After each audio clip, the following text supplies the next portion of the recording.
শিক্ষকদেরও শিক্ষণীয় আছে।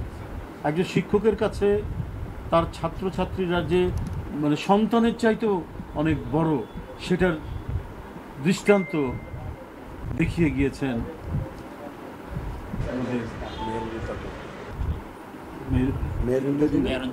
মেহরুন চৌধুরী। হ্যাঁ, মেহরুন চৌধুরী মাইলস্টোনের শিক্ষক ছিলেন। আমরা তো আপনাদের মাধ্যমে মিডিয়ায় সমস্ত ঘটনা আমরা দেখেছি যে এই মৃত্যু খুবই শোকাবহ, খুব বেদনাদায়ক মৃত্যু নিয়ে তিনি পৃথিবী থেকে বিদায় নিয়েছেন। কিন্তু এই মৃত্যু যে কত মহিমান্বিত, এই মৃত্যু যে কত আদর্শ স্থানীয়, কত উঁচু মাপের আদর্শ, মানে আদর্শিক একজন শিক্ষক হতে পারে, সেটাও আমরা দেখতে পেরেছি।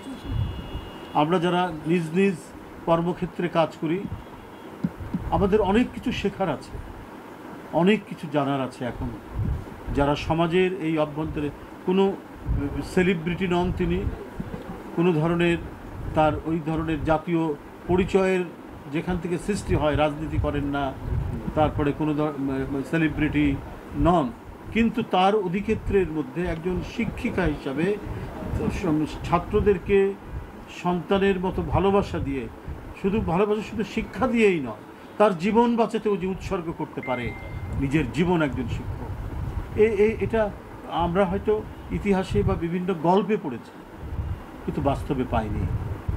মেহরুন চৌধুরী আমাদের কাছে সেই দৃষ্টান্ত রেখে গেছে। আমরা অনেক এখনও প্রতিকূলতা অতিক্রম করছি, আমরা গোষ্ঠী স্বার্থে অনেকেই এখনও পর্যন্ত বিভাজনের মধ্যে নানা ধরনের কথাবার্তা বলছি, অপবাদ কুৎসা বিভিন্নভাবে চলছে, কিন্তু এর মধ্যেও যে এই সমাজটা টিকে আছে, এই রাষ্ট্রটা যে এখনও টিকে আছে, এই সমাজে যে এখনও বাসযোগ্য কিছু জায়গা আছে, বাস করা যায়, সেগুলোর প্রেরণা দেয় মেহরুন চৌধুরীদের এই আত্মদান এবং তাদের কর্মজীবন। একজন শিক্ষিকা, একজন শিক্ষক, সে কত আদর্শ স্থানীয় হতে পারে, সেই দৃষ্টান্ত তিনি দেখিয়ে গেছেন বলে এখনও আমরা এই সমাজের মধ্যে বাস করি, যেখানে অনেক নেতিবাচক বিষয় আছে, যেখানে নিরাপত্তাহীনতা আছে, যেখানে সন্তান বাড়িতে ফিরে আসবে কিনা তার কোনো নিশ্চয়তা নাই, যেখানে নানা ধরনের সমাজের যে মানুষ, cross section of the people যারা এখানে রয়েছে, নানা জাতি বর্ণ ধর্মের মানুষরা বসবাস করছেন, এদের মধ্যে অনেকের বিপন্ন হচ্ছেন জাতিগত কারণের দাঙ্গায়, সাম্প্রদায়িক দাঙ্গায়, শুধু বাংলাদেশ নয়, এই রিজিয়নে নানা ঘটনা। এই দৃষ্টান্ত এবং এই গুণাবলী সম্পন্ন শিক্ষকের আরও যদি প্রসার ঘটত, তাহলে এই হানাহানি হতো না।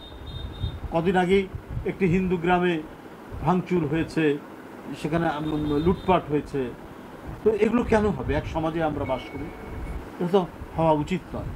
কিন্তু আমরা সমাজে যদি এই ধরনের শিক্ষক যারা রয়েছেন এবং তাদের এই যে অবদান, এগুলো আমরা কখনোই খেয়াল করিনি, এগুলো আমরা কখনোই জানতে পারি। আর এই সমস্ত মানুষরা নিজেদের কর্মকাণ্ডকে কখনো প্রচার দেন না, তারা আত্মপ্রচার বিমুখ, নীরবে নিভৃতে তার উপর যে অর্পিত দায়িত্ব সেটা পালন করে গেছেন। যতটুকু পালন করা উচিত ছিল তার চেয়ে এত বেশি পালন করেছেন। পরে আজকে শুনে আমরা বিস্ময়ে ভূমিত যে এই সমাজে যে আমরা এখনও বাস করছি, এই এই এই এই যেখানে সামাজিক অনাচার, যেখানে চাঁদাবাজি, দখল, লুটপাট, নানা ঘটনা যেখানে সূত্রপাত হচ্ছে, সেখানে যে তারপরেও যেখানে মানুষ বাস করছে, যে মেহরুন চৌধুরীর মতো মানুষরা এই সমাজে আছেন বলেই আসলে এই সমাজটা এখনও টিকে আছে। তিনি সমাহিত হয়েছেন তার নিজ গ্রাম, নিজ জেলায়।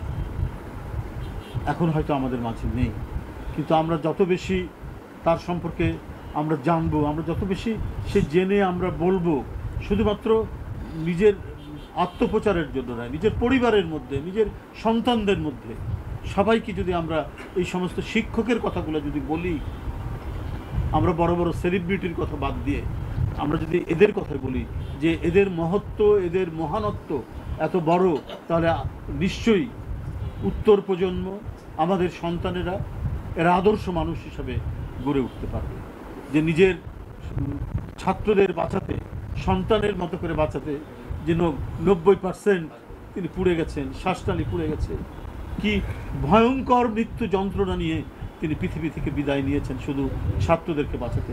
যদি স্বার্থপর হতেন তাহলে তিনি ঘটনার সাথে সাথেই তিনি চলে আসতে পারতেন, ফিরে যেতে পারতেন, কিন্তু ফিরে গিয়ে ওই মাসুম বাচ্চাদেরকে বাঁচাতে তিনি গেছেন। তিনি আজকে নেই, তারপরেও আমি তার বিদেহী আত্মার গভীর শ্রদ্ধা জানাচ্ছি, তাকে আমি সালাম জানাচ্ছি হাজারো বার। আল্লাহ যেন প্রতিটি ঘরে ঘরে এই ধরনের আলোক দীপ্ত, এই ধরনের মহিমান্বিত, এই ধরনের আদর্শবান মানুষ তৈরি করে মেহরুল চৌধুরীর মতো।